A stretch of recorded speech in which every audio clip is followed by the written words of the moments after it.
Պատահական ստանում եմ Facebook-ից, Messenger-ից նամակ, դե բնականաբար ինքը ինձ չէր ասել իր կարգավիճակի մասին, ինչ ասես մտքովս չի անցել, ինչ ասես։ Ճիշտն ասած առաջինը մտածում էի, որ ամոթել է ասել, մտածում էի բանտում նստած է, սենց չի լինի, կամ հանդիպում ենք, կամ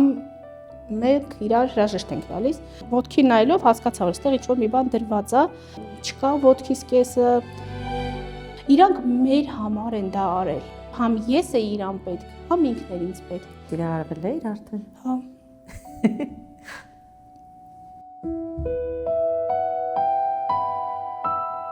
Ողջույն, դուք գտնվում եք Տաբոյի YouTube-յան հարթակում։ Մինչև իմ զրույցը սկսելը ուզում եմ ձեզ բոլորիդ խնդրել անպայման բաժանորդագրվել իմ ալիքին եւ սոցիալական էջերին, որովհետեւ շատ հաճախ տեսնում եմ, որ հաղորդումը, մեր զրույցները շատ են դիտում, բայց բաժանորդագրվում են քիչ։ Իսկ դա շատ կարևոր է, որովհետեւ ձեր բաժանորդագրվելու շնորհիվ ես կկարողանամ իրականացնել նաեւ մեր հետագա նկարահանումները, այնպես որ եթե ուզում եք մեր զրույցները շարունակվել, անպայման բաժանորդագրվեք։ Եվ այսօր ինչպես միշտ իմ տաղավարում կարծում եմ բավականին հետաքրքիր զրույց է լինելու։ Ինձ այսօր հյուրընկալվել է Մելանիա Գրիգորյանը, որը ամուսնությունից հետո ազգանունը փոխել է Բայացյան։ Սկզբից Բայացյան, հետո Գրիգորյան։ Սկզբից Բայացյան, հետո Գրիգորյան։ Մելանիան Տաբոյի հետևորդներից է եւ դեռևս մի քանի ամիս առաջ, չէ՞, Մելանիա, քանի ամիս առաջ էր գրեցիր ինձ։ Երևի 3-4 ամիս առաջ։ 3-4 ամիս առաջ Մելանիան գրեց, որ ուզում է մասնակցել մեր զրույցին։ Անընդհատ ինչ-որ մի բան խանգարում էր, բայց ի վերջո որոշեցի անպայման, որովհետև թեման շատ կարևոր է։ Մելանիայի ամուսինը պատերազմի մասնակից է եւ այնտեղ կորցրել է իր ոտքը։ Մելանիան մի բան ասաց, որը իմ համար շատ կարևոր էր եւ հենց այդ վայրկյանին ես որոշեցի, որ անպայման պիտի այս թեմայով զրուցենք։ Իմ մեջ տպավորվել է այն պահը, որ դու ասացիր, որ եթե մենք այդ տղաներին ընթառաջ չգնանք եւ չամուսնանանք դրա պատճառով ու այն տղաները, ովքեր տվել են իրենց կյանքի ամենակարևոր իրենց մարմնի ինչ որ մի մասը մեզ համար պատերազմ են գնացել։ Եթե մենք չամուսնանանք, ապա այլով պիտի ամուսնանա։ Ու այո, ես համաձայն եմ քեզ հետ, դու շատ ճիշտ ես։ Եվ հենց այս թեմայով է այսօր լինելու մեր զրույցը։ Նախ բարև, բարի գալուստ մեր տաղավար։ Բարև ձեզ։ Շնորհակալ եմ շատ։ Միջև բուն թեմային անցնելը, մի քիչ պատմենք այն մասին, որ դու ծնվել ես Եղեգնաձորի որ գյուղում։ Աղնջաձոր։ Մի քիչ դժվար անուն է, բայց կարծում նույն ասոցացնում են Եղինջի հետ։ Դա խոտաբույս է, երևի գիտեք, որ մեր գյուղում շատ կա այդ խոտաբույսից ու տենց սողումներով ճաշեր են դրանից պատրաստում։ Նաև թուր մազերի համար։ Սենց ոնց որ սղել են տառերը ու եղինջը աղինջա դարձել ու տենց դարձել է աղնջաձոր։ Իրականում չէի լսել այս գյուղի մասին, հետաքրքիր կլինի անպայման մի օր նույնիսկ այցելեք, շատ սիրուն տեղ է, բուսականություն, ծառեր, շատ սիրուն տեղ է։ Իսկ երբ տեղափոխվեցիք Երևան եւ ինչու։ Դե դպրոցս այնտեղ եմ սովորել ավարտել, հետո սխալմունքով, սենց սկզբից եմ սխալմունքով ընդունվեցի պետական համալսարան, չնայած ընդհանրապես չի ուզում այդ մասնագիտությունը, բայց ինչ-ինչ պատճառներով ոնց որ համոզելով, որ դա լավ գործ է, թարգմանչություն, ընդունվեցի պետական համալսարան, ռոմանո-գերմանական բանասիրության ֆակուլտետ, բայց շատ լավ, շատ ակտուալ գործ է, շատ լավ բաժին է, բան չունեմ ասելու, շատ բան տվեց համալսարանական տարիները ինձ։ Այդ 4 տարում գրքեր, նոր ծանոթություններ, նոր հանդիպումներ, նոր ինֆորմացիա։ Մելանիա, բայց ինչ որ ուրիշ մասնագիտություն կար, որի մասին երազում էի։ Հա, շատ, ուզում էի դերասան դառնալ, բայց ոչ թե դերասան սերիալների, կինոների մեջ նկարվելու, կինոն, հա, բայց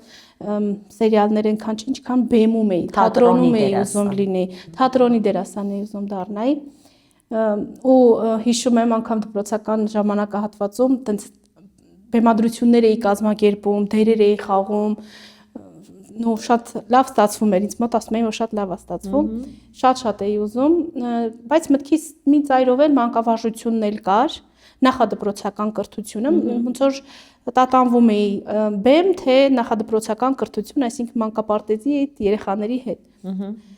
Բայց լրիվ ուրիշ գծով գնացի պետական համալսարան, 4 տարի սովորեցի, գլուխս կաղ, դասի, տուն, ավարտեցի, ամեն ինչը նորմալ, երևի թե 6 ամիս, 7 ամիս իմ մասնագիտությամբ աշխատեցի, բայց հետո փակվեց այդ տուրիստական կազմակերպությունը, մի տարի գնացել եմ նորից գյուղ, այնտեղ ապրել եմ հուսալով, որ էլի աշխատանք կգտնեմ, բայց տենց էլ աշխատանք դե գյուղը աշխատանք դժվար է, իմ մտածելակերպն էլ արդեն փոխվել է, ես ավելի նոր բաներ եմ ուզում։ Դժվար էր հարմարվել իրավիճակի հետ։ Դե ծնողներս բնականաբար ուզում էին իրանց կողքին լինեի, որովհետև մենակով Երևան քաղաքում չունես ոչ մեկ, այն որ բայց հետաքրքիր է այդ Երևանում ապրելու այդ որ ասում ես մենակ Երևանում դժվարություններ եղել է, որ նեղվես որոշես հետ գնաս։ Շատ է եղել։ Հասարակության կողմից, թե ուղղակի ֆինանսական խնդիրներ։ Երկու կողմից էլ։ Իմ նման մարդիկ, ովքեր որ ֆրանսերեն այդքան էլ լավ չգիտեն կամ առհասարակ չգիտեն, մի քիչ հետ էինք մենք մղվում այն առաջի շարքերից։ Ու քանի որ այդտեղ բոլորը սենց մի քիչ ճակերտներով ասեմ, մի քիչ բարձր, ես չեմ ասում նո իմ ցածր խավի, ուղղակի նրանք նո մի քիչ հարուստ ընտանիքից էին, նրանք մի քիչ ուրիշ էին, չէին ուզում շփվեին եւ այլ, ես գտա երկու ընկերուհի,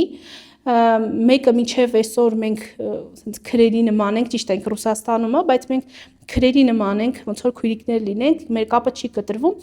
մյուսի հետ ուղղակի Facebook-յան կապն է, այսինքն այդ դա էր միջավայրի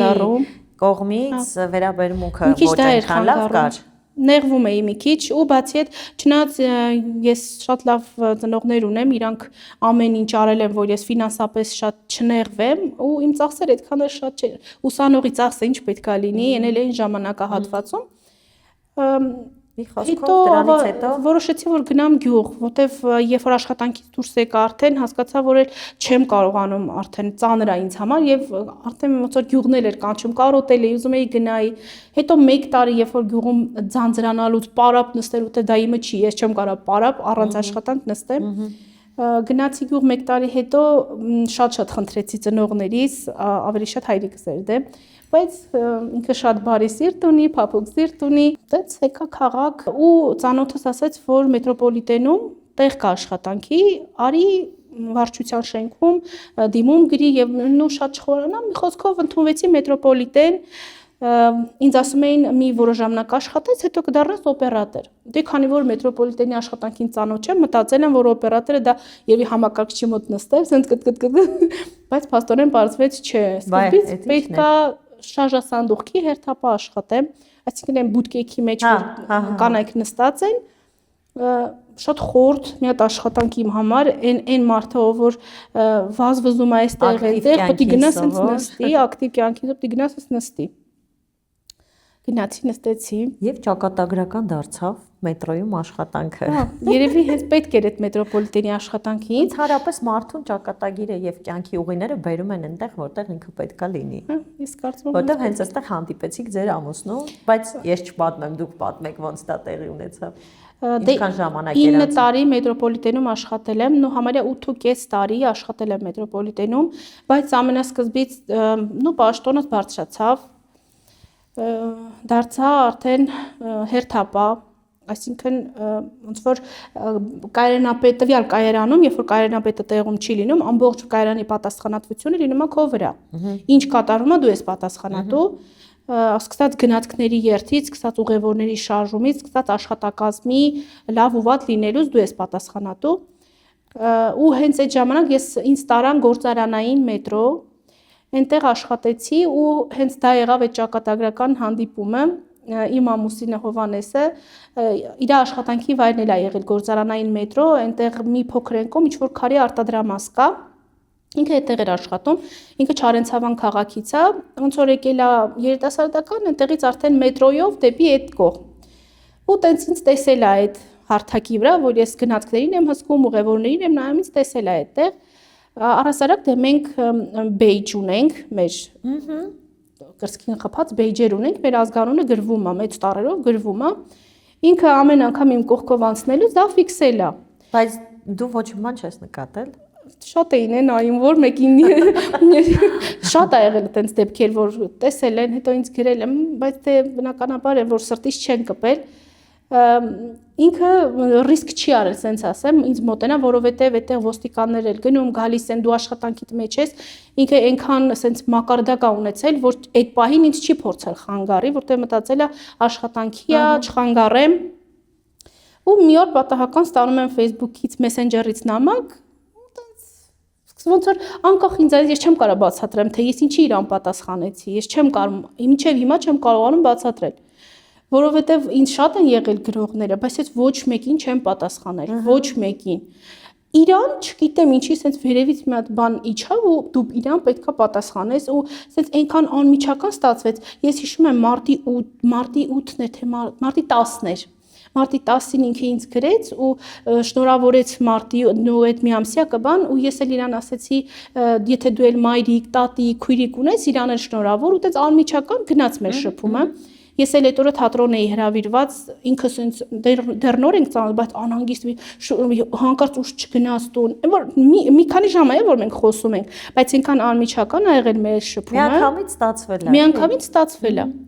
Բայց դե բնականաբար ինքը ինձ չէր ասել իր կարգավիճակի մասին։ Բայց ասաց, որ մետրոյում ա տեսել։ Հա, դե հա, բնականաբար դա ասել է։ Ու դա ինչքան եք շփվել։ Մոտավորապես 3 ամիս, 2.5-3 ամիս շփվել ենք։ Զուտ հեռախոսային կապ ու իրար գրել ու հեռախոսով խոսել։ Հետո հեռախոսահամարներով փոխանակվեցինք, բայց էլի այդ ընթացքում ինքը ինձ չէր ասում։ Մելանիա, բայց դու մտածում էիր, որ թե արդեն 3 ամիսա խոսում ենք, ինչի է տղան չի ասում, օրինակ հանդիպենք։ Չէ՞ որ 1-2 լավ, մի քանի անգամ խոսելուց հետո արդեն եթե հանվանում եք իրար, արդեն կարելի է հանդիպել դրսում։ Ինչ էիր մտածում։ Ինչ ասես մտքովս չի անցել, ինչ ասես։ Արդեն ես ինքը, չնայած իմ համար տաբու է, բայց ես էի առաջարկում, որ արի հանդիպենք։ Իմ համար դա սխալ է, որ կինն է, աղջիկն է։ Չգիտեմ, ինձ սխալ եմ նայում դրան, որտեղ ինձ թվում է, որ տղամարդը սիրում է, երբ որ տղամարդն է այդ քայլն անում, որ արդեն ժամանակն է, արի հանդիպենք, դու ինձ հետաքրքիր ես։ Բայց այդ ամեն ինչը ես իրան առաջարկեցի, ասում եմ, արի հանդիպենք, ես ուզում եմ քեզ տեսնեմ, ուզում եմ հասկանամ դու ով ես, քո շարժ, քո նիստու կացը ես ուզում եմ տեսնեմ։ Ամեն անգամ մի պատճառ ու իմ արդեն կասկածներ առաջացան, ուրեմն մի բան այն չի։ Ինչ էիր մտածում։ Մտածում էիր կարող ամուսնացած։ Առաջինը ճիշտ ասած առաջինը մտածում էի, որ մի քիչ ամոթել է ասել, մտածում էի բանտում նստած է։ Հա, ճիշտ է, տենց դեպքեր լինում են իմիջայլոց։ Ես մտածում էի երևի կամ կալանավորված է, կամ կին ունի, այդտենց բաներ էր մտքովս անցնում, չնայած ինքը ամեն առումով ինձ ասում էր, դե մենք ոնց որ ոչ միայն հեռախոսով ենք խոսացել, այլև իրար տեսել ենք։ Մեզ տեսազանգ եղել է, բայց ինքը դե ցույց չէր տալիս, միայն վերևի հատված հեռախոսով խոսացել ենք, ինքը քայլել է, ես զգացել եմ, որ ինքը քայլում է, կյանքում մտքովս չէր անցնի, որ նման բան կա։ Այդ Մելանիա արդեն ինչքան ժամանակ անցավ, որ որոշեցիր դու իրեն հրավիրես, ասես, դե պիտի հանդիպենք։ Դե 3 ամիս արդեն 2.5 համարյա արդեն դառնում էր 3, ես ասեցի, որ սենց չի լինի, կամ հանդիպում ենք, կամ մեկ իրար հրաժեշտ ենք տալիս։ Ու հանդիպեցինք, չնայած ինքը դրանից մի օր առաջ ոնց որ սենց ինչ որ բաներ փորձեց ինձ հասկացնել, որ ինչ կլինի, եթե դու իմանաս, որ սես, ոնց կվարվես, ինչ կլինի, ոնց կլինի։ Մինչև հանդիպումը, հա։ Մենք երբ որ հանդիպել ենք, ես արդեն իսկ ինչ որ բաներ հասկացել էի։ Հա, այսինքն մոտավոր բացատրում էր, թե ինչ կա։ Հա, մոտավոր բացատրում էր, ես էլ ընկերուներիս հետ քննարկելով, ոնց որ ինձ հուշում են, մի բան կա, երևի ինչ որ մի խնդիր ունենք իր առողջական, ես արդեն փորձել էի հասկանայի ինչ է կատարվում։ Ես իրան այդքան ինք ասել էր, որ մասնակցել է պատերազմին, բայց ես այդքան շատ չէի փորփրում, որտեվ դա իր ցավոտ կողմն էր, զգում եմ, որ ինքը ցավ է ապրում այդ ամեն անգամ հիշելուց, այդքան հարց չէի տալիս իրան այդ մասին։ Երբ որ մենք հանդիպեցինք, ինքը ես հիշում եմ Արշակունյաց էի ապրում, ինքը եկավ, ես իրա քայլքից հասկացա, որ մի բան այն չի իրա քայլքի մեջ, բայց ինքը էլի ինձ չէր ասում, որտեվ մտածում էր ես մի հատ հանդիպեմ, հասկանամ այս աղջիկը այդ ստացվում է, նոր ես ճշմարտությունը ասեմ իրան։ Մեր առաջի հանդիպումը շատ լավ ստացվեց։ Հիշում ես այդ պահը, հենց այդ առաջի օրը լրիվ հիշում եմ շատ, ոնց որ երեք եղած էր, այդտենց հիշում եմ։ Մելանիա, մի հարց էլի տամ միջև այդ պատմությունը։ Այդ 3 ամսվա ընթացքում սիրահարվել էիր արդեն։ Հա։ Չեմ կարող բացատրեմ ինչի։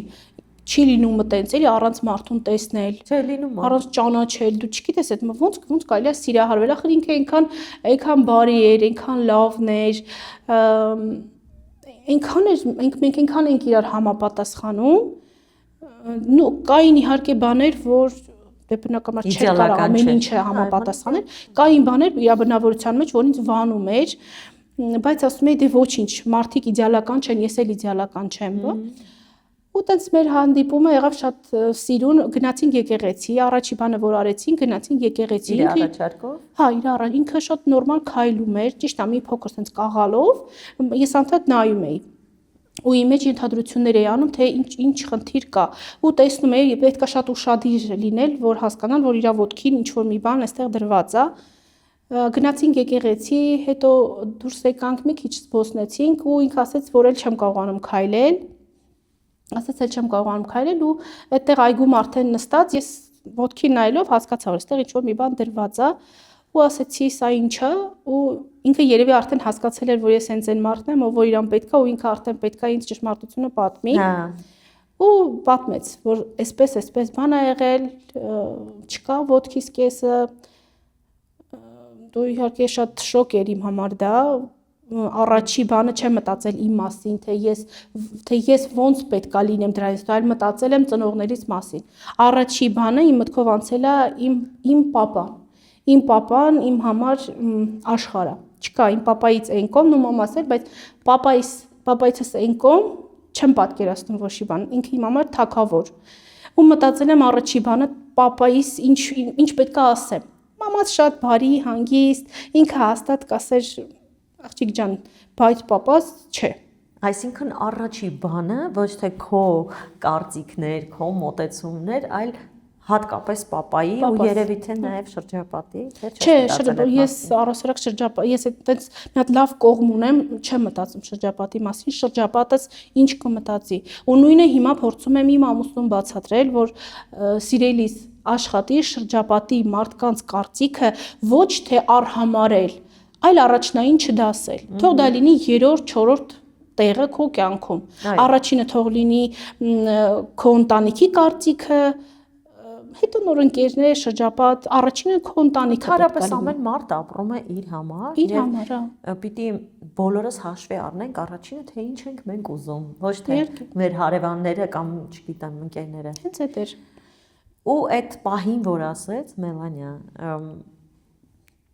պապաս։ Հա, այդ պապայիս կարծիքը։ Այդ որ մտածեցիր, իրան ասեցիր, որ տենց անհանգիստ ես, թե չէ, դե ցույց տվեցի, որ ես շոկ, ես նեղացա իրանից, որ ինքը ինձ չի ասել, ճանապարհի մեջն էինք, որ նստած էինք, սիրուն չէի լինի, եթե ես կռիվ ստեղծեի եւ այլ, ուղղակի վիրավորվեցիր, որ չի ասել նախապես։ Վիրավորվեցի, որ ինչի չես ասել, արդեն 3 ամիսա պետքա ինձ ասեիր, ես էի, կարողա չէի ընդունում ու այս ամեն ինչը չէր լինում։ Դու պարտավոր ես ինձ դրա մասին ասել։ Իսկ ինքը դե իրան մեղավոր զգաց, ասեց, արի էլ չշփվենք, որովհետև ոնց հասկանում եմ շատ նեղվեցիր։ Երևի իր մեջ մտածեց, որ չընդունեցի այդ փաստը, որովհետև երևի ինքը իր մեջ արդեն մի հատ sense բաներ մցրել, որ վերջ ոչ մի աղջիկ երևի էլ չի ուզի, ինքը իր մեջ պարփակվել էր արդեն, այնքան ես հիմա մի քիչ առաջ եմ ասում, բայց ես այնքան բան եմ իր մեջ բացել, այնքան բան եմ իր մեջ փոխել, որ հիմա այն օրը խոսակցություն ունեմ, իր հետ ունեցա, իրան այդ բան ասում, դու տեսնում ես ինչքան ես փոխվել, Հովանես։ Մի հատ քեզ հայլու մեջ նայ ու տես թե ինչքան ես դու փոխվել, ոնց էիր դու 2025 թվականի, 24 թվականի վերջերին ու ոնց ես հիմա քո բնավորությունը ինչքան է ու ինքը իրոքից ինքն էլ իր մեջ հասկանում որ իրոք շատ բան է փոխվել։ Դե զարմանալու չի, որովհետև ամեն մարդ չի կարողանում այդ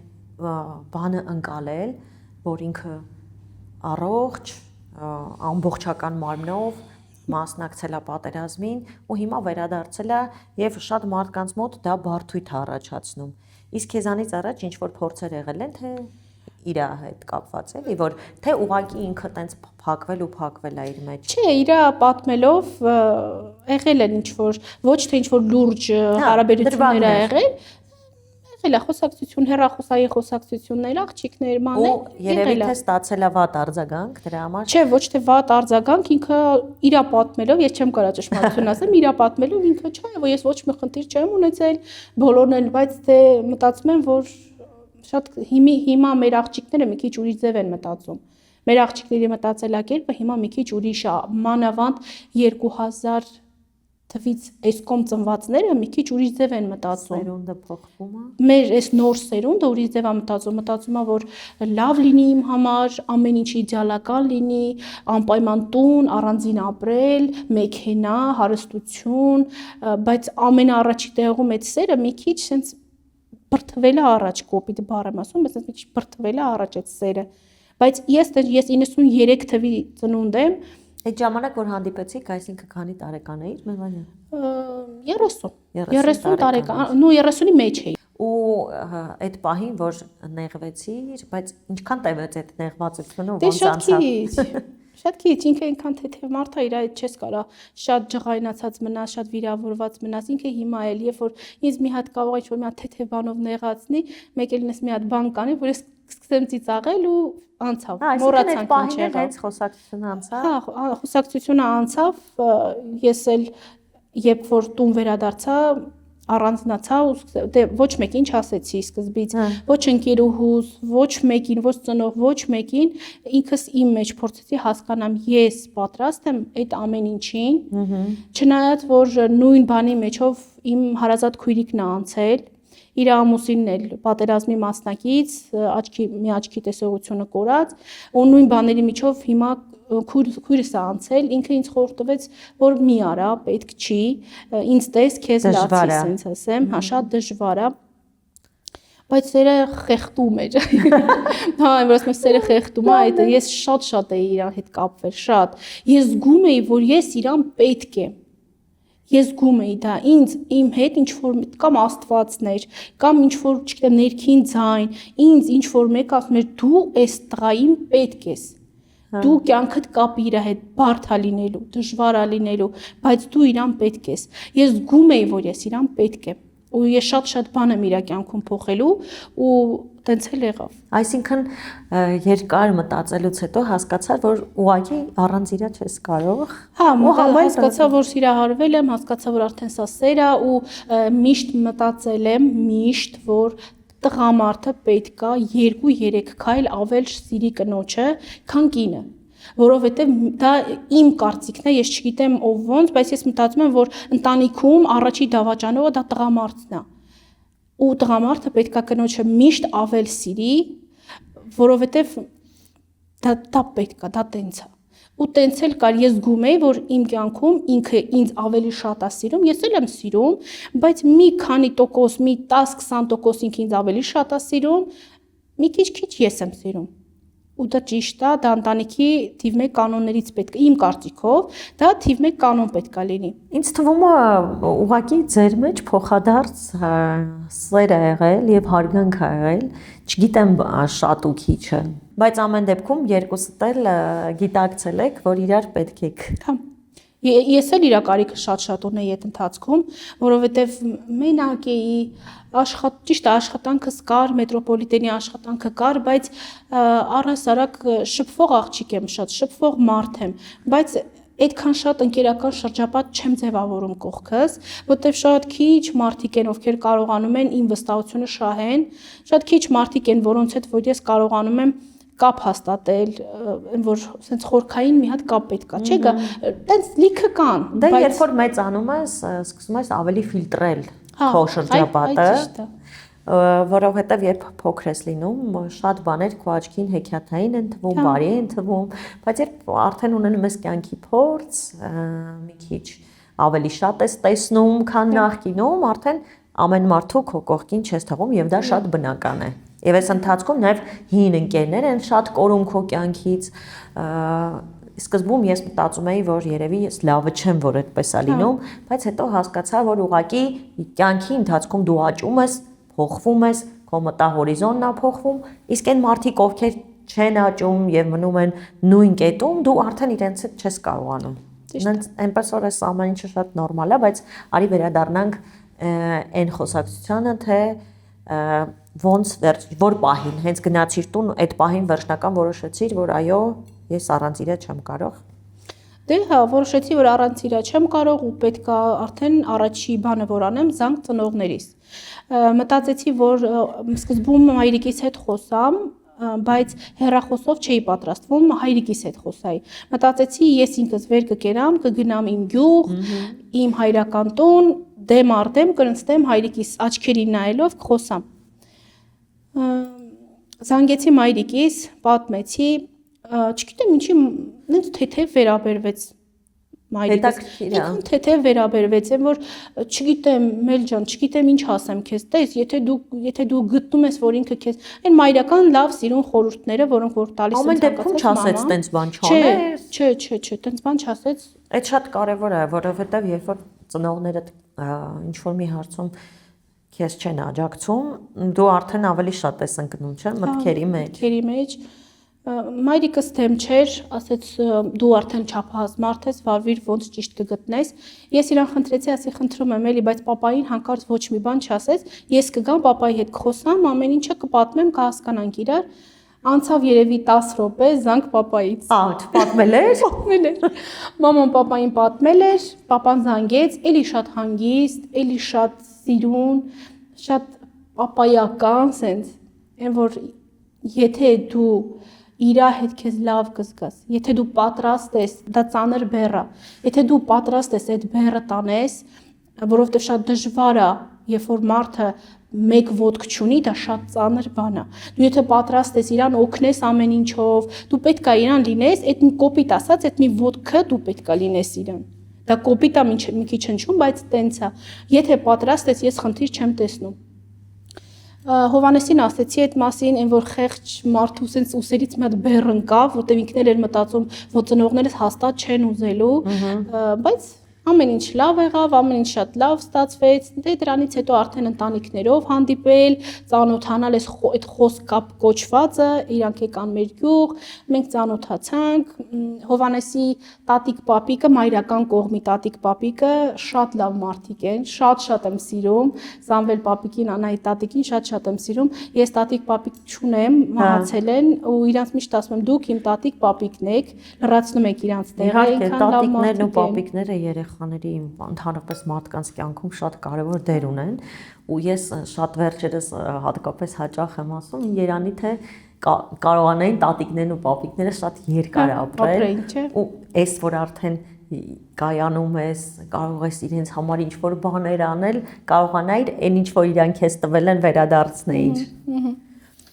Բայց արի խոսենք նաև այն մասին, որ ամուսինդ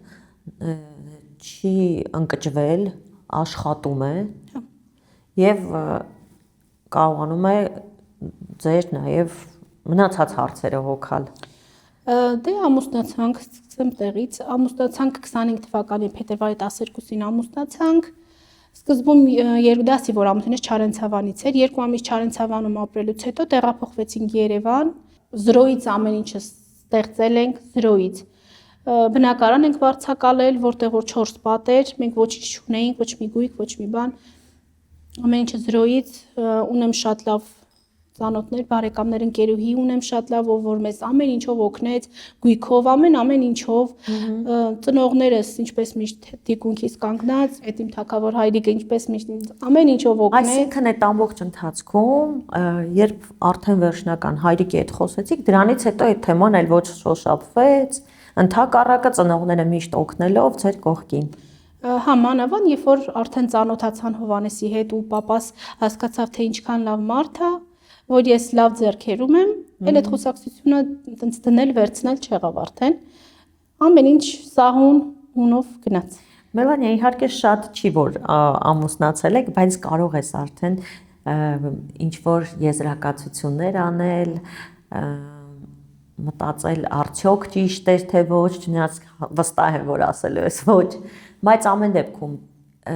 եղել է այնց բան, որ մտածել ես, որ շատ դժվար է, ես չկարողանամ արդյոք այս ամեն ինչի տակից դուրս գալ, այսպես ասած։ Անկեղծ կլինեմ, որ եղել է։ Ու մի անգամ չի եղել։ Մի քանի անգամ ա եղել, հուսահատվել եմ, մտածել եմ, որ պետք չէր։ Այն ինչ որ արեցի պետք չէր, որովհետև երբ որ մանավանդ սկզբնական, երբ որ Չարենցավանում էինք բնակվում, այն որ չէի կարողանում իրան շատ բաներ հասկացնել, փոխել իր մեջ ինչ որ բաներ, որոնք որ դեռ այն մանկուց sense իր մեջ մտածեր այդ ոնց բացատրեմ, այն ինչը որ պետքա ամուսինները միշտ իրար մեջ, դա չէր լինում մեր մեջ։ Իր մեջ կարճած բաներ կային, այդ պրինցիպ կոչվածները, որոնք որ պետքա կոտրվեին, բայց չէին կոտրվում։ Սովորական հայկական մտածելակերպ, հա, տղամարդկային, որը բոլոր ընտանիքներում պատահում է։ Այո։ Լրացրեցիր ինձ, որ точно ասեցիր։ Մի խոսքով, երբ որ եկանք այստեղ Երևան, արդեն այդ փոշմանելու զգացողությունը, թե ես պատրաստ չէ, ես ինչի, դա անցավ իմ մեջից դա անցավ, որովհետև ինքը շատ փոխվեց, սկսեց ավելի լավ մտածել, ավելի ժամանակակից մտածել, ավելի շատ բաներ հաշվի չառնել, որոնք որ այն ժամանակ հաշվի էր առնում, ես դրանից նեղվում էի։ Մելանիա, այսինքն կարող ենք օրինակ հիմա սենց եզրակացության հանգել, որ ամեն դեպքում շատ ճիշտ է, երբ երիտասարդները, երբ ամուսնանում են, մարդիկ երբ ամուսնանում են, կամ որոշում են իրար հետ ապրել իրենց կյանքը համատեղ, շատ ճիշտ է, որ դա նրանք սկսեն առանձին, միայնակ, որպեսզի հասկանան իրար եւ բնական է, որ խնդիրներ են լինում, կարողանան մեկը մյուսի այդ սուր կողմերը հարթելով անցնեն առաջ։ Դա Աստվածաշնչում գրված է, որ երբ որ ամուսնանում են այր եւ կին, իրանք պետքա առանձին ստեղծեն իրանցը, ունենան իրանցը, ապրեն առանձին։ Իմ կարծիքով շատ ճիշտ է, երբ որ ամուսնանում ես, դժվարություններով թեկուզ, բայց դու ստեղծում ես քոնը, ունենում ես քոնը, ոչ մեկից կարճած չես,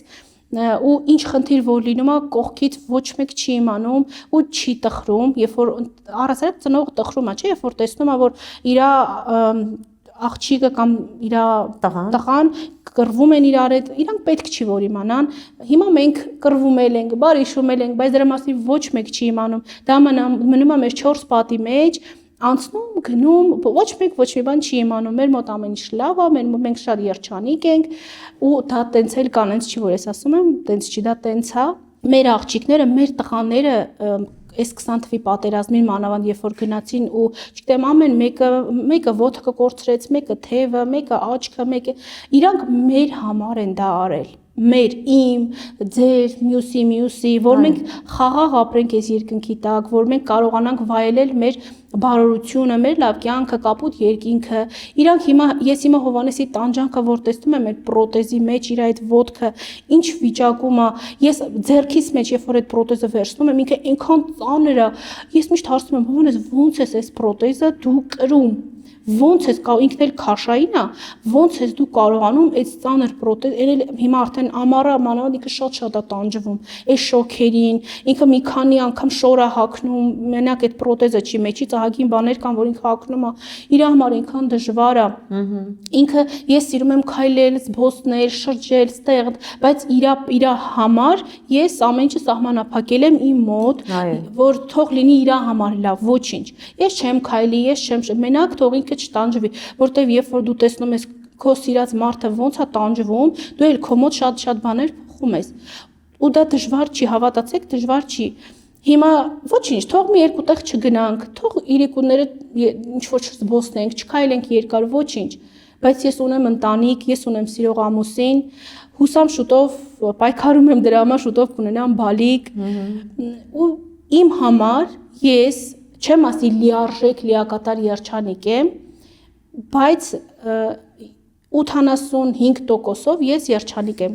քանի որ ունեմ լավ ընտանիք, լավ ծնողներ, սիրող ամուսին, ու կլինի 100%-անոց, երբ որ ունենամ արդեն բնակարան, իհարկե հիմա պայքարում ենք մի քիչ դժվարությամբ, բայց չգիտեմ նպատակ ունեմ բնակարան ունենալու, մեր սեփական բնակարանը, մի քիչ հիմա որ նայում եմ մեր այս հայաստանյան վիճակը մի քիչ բարդ է։ Մելանիա, երբ որ ընտանիքում մթնոլորտը խաղաղ է եւ երբ որ երկուսը նայում են մի ուղղությամբ եւ իրար օգնելով շարժվում են առաջ, ժամանակի ընթացքում այդ բոլոր քո նշած բաները լուծվում են։ Դա միանշանակ է։ Ես գիտեմ, որ գալու է այդ օրը։ Եվ տուն եք ունենալու, եւ բալիկ եք ունենալու։ Կարևորը որ դուք մեկը մյուսի թիկունքին կանգնած եք եւ ոչ թե տղամարդը իր դերում է վերևում, կինը ներքևում, ոչ։ Ընտանիքը հենց դրա մասին է։ Երկու մարդ իրար օգնելով, իրար հարգելով առաջ են գնում։ Եվ փաստորեն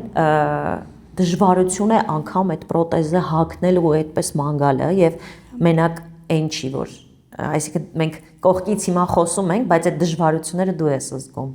Ես եմ զգում անգամ այն մյուս ոտքն է արդեն խնդիր տվել ծնկան հատվածում բորբոքային process-ը սկսվել, որովհետև ինքը ասեցի, որ քաշով է ամբողջ ծանրությունը ինքը բնականաբար այս մեկը որ ցավում է, տալիս է այս մյուս ոտքին, այս մյուս ոտքն էլ այդ ծանր քաշը չի կարողանում պահել, բնականաբար արդեն հոդային խնդիրներ են իր մոտ առաջացել, իր այդ ցավը ոնց որ ես զգամ։ Իմ մոտ մի անգամ ականջի ցավ էր սկսվել, շատ լուրջ բորբոքվել էր, ամբողջ գիշեր հետս չէր քնում, հավասար են, որ իմ հետ տանջվում էր ինքը, երբ որ գնում էր աշխատանքից հանգում էր, հա ոնց եղար, ու ես ասում եմ, իմ մոտ այդ մի հատ թեթև բանից ինքը այդքան իմ համար անհանգստացավ, բայց ես ոնց կարամ այդ մարդուն թողնեմ, ոնց կարամ այդ մարդու հետ կյանքս չկապեի, ոնց հիմա իրա ինչ որ միտեղը որ ցավում է, ես ոնց որ իմ մաշկի վրա զգամ այդ ցավը ու պատկերացնում եմ, ասում եմ, երբ որ պրոթեզը վերցնում եմ ձեռքս ու այդ ծանրությունը զգում եմ, ասում եմ ոնց է, չեմ արտահայտվում իրա մոտ շատ բաներ, չեմ արտահայտվում, որ ինքը անդադ չմտածի, չասի սենց, պատերազմի մասներ շատ չեմ խոսում, մանրամասներ շատ չեմ հարցնում, բայց խուսափում է ինքը այն որ գիտեք ինչ է լինում իր հետ սենց մի հատ անջատվում է, ասես մի կետի է սկսում նայել ու գնաց իր մոտ։ Երևի այդ պահերն է հիշում, սկսում է մտածել, բան։ Երբևէ չեք խոսել տենց խորը։ Չեմ խոսում, թեթևի մեջ ինչ որ ականյա պայթուն ա եղել, ինքը այդ պայթյունից իր ոտքը պոկվել է, կորցրել այդ ժամանակ, բայց շատ մանրամասներ չեմ հարցնում։ Զուտ որտեվ դա իր համար ցավոտ թեմա է, որովհետև բացի այդ ֆիզիկականը մեր տղաները նաև պատկերացնում են ինչեր են տեսել եւ հոգեբանորեն ինչ վիճակում են եւ դրանից դուրս գալը երևի թե շատ երկար տարիների կամ չգիտեմ, երևի անհնար է մոռանալ այն ամենը, ինչի միջով նրանք անցել են։ Ու այսքանից հետո ես հասկանում եմ, որ իհարկե դժվարությունները շատ են եւ դու գիտակցաբար ես դա արել, բայց ամեն դեպքում մեր զրույցի իմաստը դու հենց դա ես տեսել, որպեսզի աղջիկներին, ովքեր դրա պատճառով որոշում են հրաժարվել տղաներից, ինչ որ բան ասես։ Չեմ կարող բոլոր աղջիկների մասին չի խոսքս։ Շատ աղջիկներ երևի դուք լավ գիտեք, անուններով չեմ կարա թվարկեմ, որտեղ չեմ հիշում, բայց շատ աղջիկներ մենք ունենք, ովքեր որ ամուսնացել են, այո, ունեցել են երեխաներ, ունեցել են երեխա առանց նայելու եթերություններ, շատ ունենք, լավ աղջիկներ ունենք, ովքեր որ չեն նայում դրան, բայց ես քեզ պատմել եմ, որ խոսակցություն լսել եմ, երկու կին զրուցում էին հենց այդ թեմայով, դե ես արդեն ամուսնացած էի, այդ թեմայով զրուցում էին, որ գիտես աղջկաս տղա կա ուզող, ինքը հաշմանդամ է, ես չգիտեմ, չեմ պատկերացնում, իմ ոտով ձեռով աղջիկը ոնց պետքա այդ ծանր բեռը տանի, ինքը չի կարողանա, այն մեկն էլ հա, բա այդ տղեն իրան լինելու է բեռ, ինքը սա կյանք պետքա այդ տղուն տեղափոխի, այս կողմից այնտեղ տանի, իր կյանքը կխորտակվի, սենց խոսակցություններ, բնականաբար չխառնվեցի այդ խոսակցությանը, որովհետև սխալ համարեցի, իրանք ինձ ճիշտ չէին հասկանա, բայց մտածեցի, որ լավ չի տենց խոսել, սիրուն չի տենց խոսել։ Կյանքը նենց բան է, ես կյանքում կպատկերացնեի, որ ես կամուսնանամ նման մարդու հետ, չէ, ես միշտ մտածել եմ, որ առողջ ամեն ինչը լավ, ոնց որ բոլոր աղջիկները, բայց հիմա չէ, եթե ինձ ասեն ժամանակը հետ պտտեի, նորից դա կանեի, ես կասեմ ես նորից դա կանեի, որովհետև նորից եմ կրկնում, հիմա երբ որ տեսնում եմ իմ ամուսնու լավ վիճակը, հոգեբանորեն լավ վիճակը, ինքը այդ ծանր հոգեբանական վիճակից, երբ որ ինքը 24 թվականին նոր ծանոթացանք, ինքը այդ վիճակից ոնց դուրս եկավ, իր մոտ ամեն ինչը լավ է, ինքը այդքան էլ շատ չի մտածում այդ մասին, իր մոտ սերն է առաջացել, սեր կա իր մեջ արդեն ու կյանքի հանդեպ նաև բացի Մելանիայից սկսված նաև կյանքի մնացած բոլոր բաների հանդեպ։ Այո, իհարկե, ինքը հիմա այս ոտքի խնդիրը որ ունի, մենք հիմա շուտով արդեն զինվորի տանը ինքը բուժումներ կստանա այդ ոտքի համար, ու ինձ ասում է հեսա որ լավացա, ամառը գնում ենք զբոսնելու, շրջագայելու, ճանապարհորդելու, ես քեզ խոստանում եմ, դու իմ պատճառով չես կարողանում ոչ մի լավ տեղ գնալ, բայց ես մեր խոստանում եմ, միշտ ասում եմ, մեր խոստանում եմ, հենց բուժվեցի, հենց ոտքերս դզվեց, գնում ենք ստեղ, գնում ենք այնտեղ։ Ես իրան հանգստացնում եմ, որ կգնանք, անպայման կգնանք առողջարաններ, կգնանք ստեղ, կգնանք այնտեղ։ Հուսով եմ, չգիտեմ կյանքի էլ ինչ անակնկալներ է պատրաստել։ Մելանիա, բոլորը չէ որ քո նման ուժեղ են, իսկապես ուժեղ մարդու մասին է խոսում, որովհետև եթե գիտես մի բանին կարող ես չգնալ, այսինքն կարող ես ավելի հեշտ ապրել, միգուցե ինչ որ մարդիկ անեին հակառակը, բայց դու ուժեղ ես եւ որոշել ես դա անես եւ բացի այդ նաեւ կա սերը, որը ինձ թվում է ընտանիքում շատ կարեւոր է։ Բայց հիմա գիտես, կարող է ինձ քննադատեն նաեւ, ասեն դու չես կարող բոլորի փոխարեն խոսել։ Չէ, դու չես խոսում բոլորի փոխարեն։ Կան փոխարեն։ աղջիկներ, որոնք որ ինչի պետք է այտենց տղաների ուզեն կամ կարող է տղան լավը չի, ինչ անենք, որ օրինակ ոդկ չունի, տղեն կարող է, չգիտեմ, ալկոգոլիկ է, խմող է, բայց որ ինքը ոդկ չունի, այդ աղջիկը պետք է ուզի, այտենց խոսակցություն 2 օր առաջ եղել է։ Չէ, Մելանիա, մենք չենք խոսում, ընդհանրապես այստեղ ես միշտ ասում եմ, այն ինչ մենք քննարկում ենք, կոնկրետ այս պահին իմ հյուրի տեսակետն է եւ մենք մեր կարծիքը չենք փաթաթում ոչ մեկի վզին եւ չենք ասում դուք էլ այդպես արեք։ Մենք ուղղակի խոսում ենք այն ամենի մասին, ինչ որ կա մեր հասարակությունում։ Իմ կարծիքով քո օրինակը շատ լավ օրինակ է, ուժեղ մարդու մասին է խոսում, նորից եմ կրկնում, բայց դա չի նշանակում, որ մենք բոլորին ստիպում կամ պարտադրում ենք անել նույնը։ Ես ուղղակի տեսնում եմ քո երջանկությունը եւ շատ ուզում եմ, որ այդ երջանկությունը լինի հարատև։ Եվ եթե ինչ-որ բան ունես ավելացնելու։ Ունեմ ավելացնելու, չնայած էլի ասեցի, բայց նորից կշարունակեմ, այնպիսի տպավորություն չստեղծվի, որ մենակ Հովհաննեսը ուներ իմ կարիքը։ Ես էլ շատ ունեի Հովհաննեսի կարիքը, որովհետև ինձ շատ միայնակ էի զգում, ընկերներիս հետ շատ շփվել չկար, ունեի ծնողներ ու շատ պետք էր հենց այն ճիշտ ժամանակ Հովհաննեսը հայտնվեց, երբ որ համ ես էի իրան պետք, համ ինքն էր ինձ պետք։ Իմ կյանքը հիմա լուսավորվել է, ես էլ միայնակ չեմ, ես իրան միշտ ասում եմ, դու համ իմ ընկերուհին ես, համ իմ ընկերն ես, համ իմ ամուսինն ես, համ իմ սիրեկանն ես, դու իմ ամեն ինչն ես։ Ես հիմա ամեն գաղտնիք առաջինը ասում եմ իրան, որ միշտ ընկերուհուն են, չի ասում, չէ, իմ գաղտնիքը առաջինը գիտի իմ ամուսինը, իմ լավն ու վատը աշխատանքիս վայրում ինչ որ մի վատ բան կամ մի լավ բան լինում է, առաջինը գիտի իմ ամուսինը։ Ինձ խորհուրդ տվողը առաջինը ծնողներիցս բացի ինքն է։ Այնպես ուզում եմ ասեմ, որ ես էլ ունեի իր կարիք, այնպես տպավորություն չստեղծվի, որ մենակ ես էի իրան պետք։ Չէ, ինքն էլ էր ինձ պետք, ինքն էլ է իմ մոտ շատ բաներ փոխել դեպի լավը, իմ մոտ շատ sense բաներ կար, որ հիմա նստել է իր շնորհիվ, ինքը իմ մոտ շատ բաներ փոխել է դեպի լավը, ավելի լավ եմ ամեն ինչին նայում։ Ու նույնն էլ իրան ինքը տեսնելու է այս ամեն ինչը, իրան շատ շնորհակալ եմ դրա համար, որ ինքը կա, ունի բնավորություն կա բնավորության մեջ գծեր, որոնք որ շատ դժվար է մի քիչ իր հետ, բայց ոչինչ կփոխվի։ Ոչինչ փոխվում է։ Դեռ շատ ժամանակ ունենք։ Երբեք հեշտ չի խաղաղ ընտանիք ստեղծելը, դա դժվար է, երկու մարդ իրար հետ երբ որ ապրում են, ամեն մեկը ունի իր բնավորությունը եւ միասին ապրելը դա ինչ որ բաներ ամեն դեպքում հաղթահարելն է, մեկը մյուսին զիջելն է, առանց դրա չի կարող ընտանիքը լինել։ Մենք անգամ արտաքիններով էլ ենք նման, շատ են մեզ ասում, որ դուք արտաքնապես անգամ շատ նման եք իրար հետ, ու մեկ որ փողոցով քայլում ենք, ասում եմ, ձեռքս բռնի կամ մտնեմ թևդ, որ չմտածենք քուրախներ ենք, էլի, որ հասկանամ մենք ամուսիններ ենք։ Մելանիա, հիմա այս պատմությունից հետո կարող ես ասել, օրինակ, ինչ է սերը։ Սերը ոնց ես բնութագրում։ Այդ պրիմիտիվ հարց է, որ բոլորին տալիս եմ, բայց ես ուրիշ պատասխան եմ ակնկալում։ Մի հատ նախադասություն կասեմ։ Ես տենց եմ այս 2 տարվա մեջ հասկացել եմ սերը ինչա էսպես։ Երբ որ քո մեջ թիթեռնիկներ են խլվելում,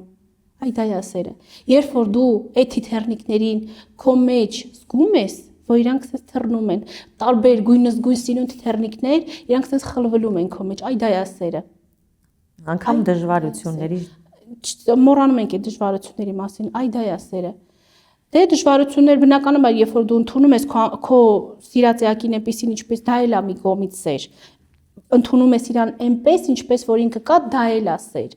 բայց երբ որ առաջին հանդիպումից, առաջին հայացքից հենց այդ թիթեռնիկները քո մեջ սկսեցին, իմ մեջ եղել է այդ թիթեռնիկները, ու ես հենց այդտեղից զգացել եմ, որ ես այս մարդու հանդեպ զգում եմ սեր։ Ճիշտ է, ընտանիք ունենալու փորձը դեռ երկար չի, ընդամենը 2 տարի, բայց ամեն դեպքում ինչն է ամենակարևորը կամ ինչերը, մի քանի բան կամ մեկ բան ընտանիքը լավը լինելու համար։ Փոխադարձ իրար հասկանալը։ Ամենաառաջին բանն է, որ փոխադարձ մեկդ մեկին հասկանաք։ Դու քոնը չասես նա իրանը ու կռիվ ստեղծեք ու դա ընտանիք չի։ Երևի հարգանքը։ Հարգանքը մեկը մյուսի հանդեպ, սերը մեկը մյուսի հանդեպ ու ամենակարևորը, որ լինես ազնիվ, իրար հանդեպ լինեք ազնիվ, ոչ մի սուտ, ոչ մի գաղտնիք ձեր մեջ չլինի։ Այո։ Եթե դա կա, ուրեմն ընտանիքը կստեղծվի, առաջ կգնա քո ընտանիքը ու լիքը լավ բաների կհասնի։ Դրիվ համամիտ եմ, Մեղանյա, որովհետև մեր ընտանիքներում այսօր իրար խաբելը շատ է։ Հա։ Շնորհակալություն, Մելանիա, որ եկար, կիսվեցիր քո զգացմունքներով, որովհետև ամեն մարդ չի, որ կպատմի, կխոսի այս անձնական թեմաների մասին։ Ես հուսով եմ, որ շատ շուտով կլսեմ նաև, որ ձեր ընտանիքը լիարժեք է եւ խոստանում եմ մեր հետևորդներին անպայման պատմել, որ դուք արդեն բալիկ ունեք։ Ես էլ եմ շատ շնորհակալ հրավերի համար, Աննա ջան։ Շատ գեղեցիկ տաղավար է, շատ ինձ լավ եմ զգում։ Շատ շնորհակալ եմ, երբ որ լինի ես անպայման տեղյակ կպահեմ մեր ջուտիկի մասին։ Անպայման։ Շատ շնորհակալ եմ ձեզ։ Այսքանով ավարտում ենք մեր զրույցը, իսկ դուք չմոռանաք բաժանորդագրվել, կհանդիպենք։ Մեր գործընկերն է Կինեա գինին, նրբահամ եւ համեղ գինի, սպիտակ եւ կարմիր տարբերակներով։ Կինեայի գինիները ձեռք բերելու համար կարող եք գրել Կինեայի Facebook-յան եւ Instagram-յան էջերին։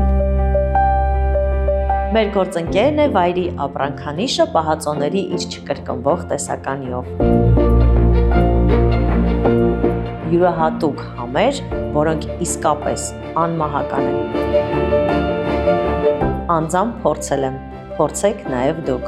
Վայրի, զգացեք վայրի բնության համը։ Մեր գործընկերն է Art Embassy ցուցասրահը։ Հենց այստեղ են տեղի ունենում մեր նկարահանումները։ Շնորհակալություն հրաշալի միջավայրի եւ տաղավարը մեզ տրամադրելու համար։